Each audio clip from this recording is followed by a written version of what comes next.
नूर खान पर हमला और सीज फायर के लिए गिड़गिड़ाने लगे शहबाज शरीफ। आखिर पाकिस्तान को किस बात का था डर? भारतीय सेना के हमलों से डरकर पाकिस्तान ने सीज फायर के लिए हाथ जोड़े। कूटनीतिक और आर्थिक नाकेबंदी पाकिस्तान के लिए अभी भी घातक साबित होगी। भारत पाकिस्तान में सीज फायर के ऐलान के बाद दोनों देशों में हालात सामान्य हो गए हैं। बीती रात जम्मू कश्मीर और अंतर्राष्ट्रीय सीमा से लगे अन्य इलाकों में भी शांति बनी रही। सीज फायर के ऐलान से पहले अमेरिका ने दावा किया था कि ये सब कुछ उसने करवाया, लेकिन इसके पीछे की कहानी कुछ और ही है। परमाणु जखीरे का था पाक को डर। दरअसल पाकिस्तान के हमलों के बाद जब भारतीय सेना ने जवाबी हमले किए तो उसकी जद में पाक के परमाणु जखीरे आने वाले थे, जिससे घबराया पाकिस्तान सीज फायर के लिए हाथ जोड़ने लगा। बीते दिन सेना की प्रेस कॉन्फ्रेंस में भी ये बात साफ हुई।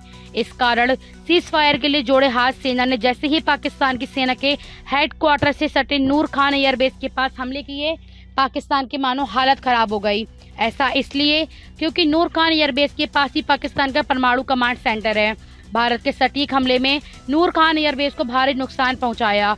उधर परमाणु कमांड सेंटर के भारतीय मिसाइल के जद में आने के खतरे ने पाक की नींदें हराम कर दी। माना जा रहा है कि इसी कारण पाकिस्तानी डीजीएमओ ने भारत को फोन करके सीज फायर की बात की। अब भी दबाव में पाक। सीज फायर के बाद भी भारत की ओर से सिंधु जल समझौते को निलंबित करने से लेकर लंबे समय तक कूटनीतिक और आर्थिक नाकेबंदी पाकिस्तान के लिए घातक साबित होगा। उच्च पदस्थ सूत्रों के अनुसार जिस परमाणु जखीरे पर पाकिस्तान को नाज था और भारत को बार बार गीदड़ भक्ति देता था, वह भारतीय मिसाइलों की जद में आ गया था। पाकिस्तान की राजधानी इस्लामाबाद से महज 10 किलोमीटर की दूरी पर रावलपिंडी के चकलाला में नूर खान एयरबेस है, जहां पर पाकिस्तानी एयरफोर्स का एयर मोबिलिटी कमांड का सेंटर है। रावलपिंडी स्थित पाकिस्तानी सेना के हेडक्वार्टर से सटे इस अहम एयरबेस से सभी लड़ाकू विमानों और ड्रोन हमलों का नियंत्रण किया जाता है। तो परमाणु हथियार हो जाते नाकाम। पिछले दिनों भारत में हुए मिसाइल और ड्रोन हमले इसी एयरबेस से किए गए थे। इसी के पास नेशनल कमांड अथॉरिटी की बिल्डिंग भी है, जो पाकिस्तान के परमाणु हथियारों की देखरेख करता है। इसे पाकिस्तान का परमाणु कमांड सेंटर भी कहा जाता है। 10 मई की सुबह भारत ने नूर खान एयरबेस पर सटीक हमला किया। माना जा रहा है कि इस हमले में ब्रह्मोस मिसाइल का इस्तेमाल किया गया था। पाकिस्तानी एयर डिफेंस सिस्टम को धत्ता बताकर किए गए हमले ने नूर खान एयरबेस में भारी तबाही मचाई। जनरल मुनीर की हालत हो गई थी खराब।